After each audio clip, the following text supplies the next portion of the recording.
Good morning, everybody. Thank you for having me here today. My name is Moira Greyland. I'm a harpist and a singer, but I sure didn't start out that way. My mother and my father are famous gay authors. My mother is writer Marion Zimmer Bradley, the author of The Mists of Avalon and a great many other books. And my father is Walter Breen, a numismatic author who wrote many, many books about coins.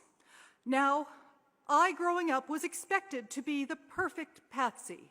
I was expected to be absolutely in favor of all things gay, because since I was raised by gay people, I know that those bad straights are just out to hurt us.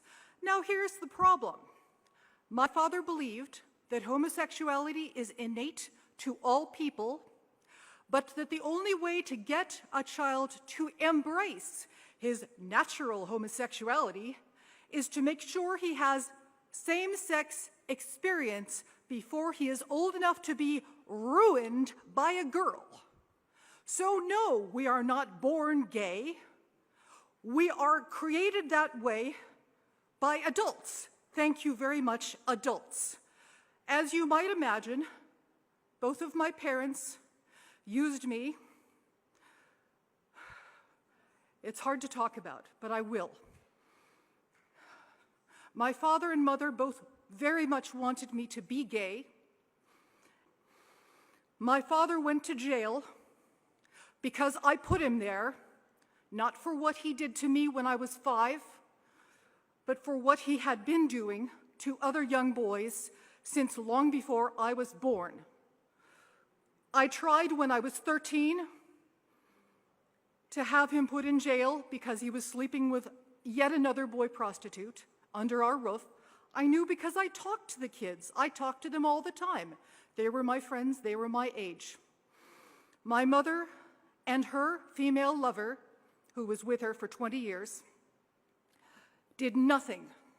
They didn't put my father in jail. They didn't make him stop. But they did have him move into their apartment, and the two of them moved home.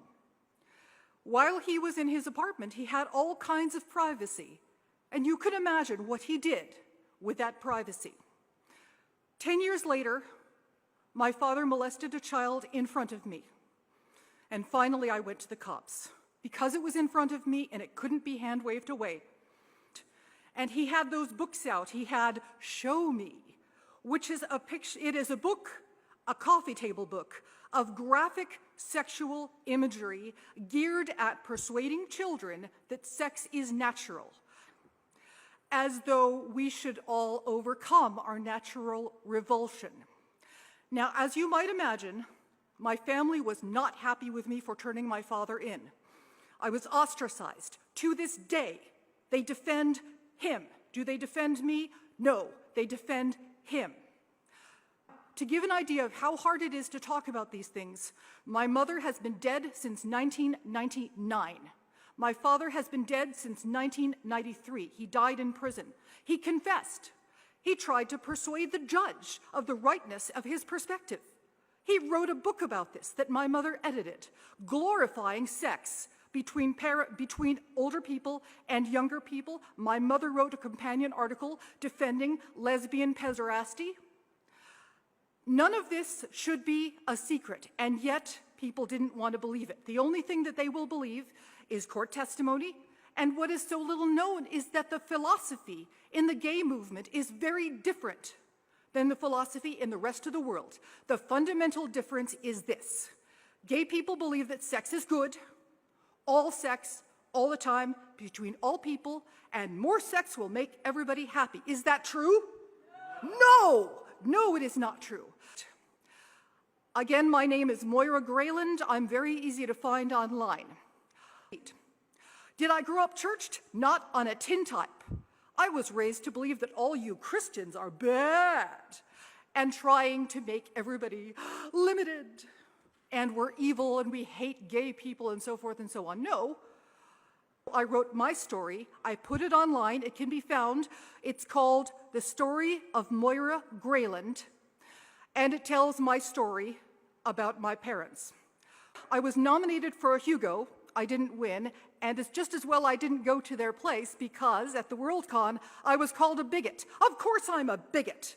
Being the child of gays and seeing this for myself day after day, what could I possibly be but a bigot? All of my friends are gay prostitutes. All of my friends are being given drugs by my father. Of course I'm a bigot. What else could I possibly be? Could I be a child who is living in hell? A child who tried to commit suicide the first time when I was 10 and spent my teens sleeping on couches so that I wouldn't have to be yet another victim of my parents' friends or them. In any case, my father went to jail, continuing to believe as he believed. I left California and wrote my book, which is called The Last Closet. The Last Closet will be out before Christmas. Thank you so much for listening to me. God bless you all.